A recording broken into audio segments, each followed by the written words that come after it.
وعدته بالزواج وخدت الذهب.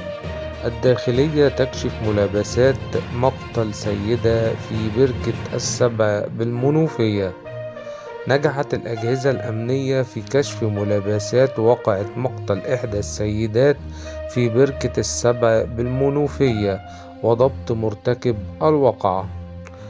عقب تقنين الإجراءات تم ضبط المتهم المذكور، وبمواجهته اعترف بارتكاب الواقعة على النحو المشار إليه، عقب تحصل المجني عليها منه على مبلغ مالي لشراء مصوغات ذهبية وإتمام إجراءات الزواج، إلا أنها رفضت عقب ذلك، وتم بإرشاده ضبط السلاح الأبيض المستخدم في ارتكاب الواقعة، وتم اتخاذ الإجراءات القانونية.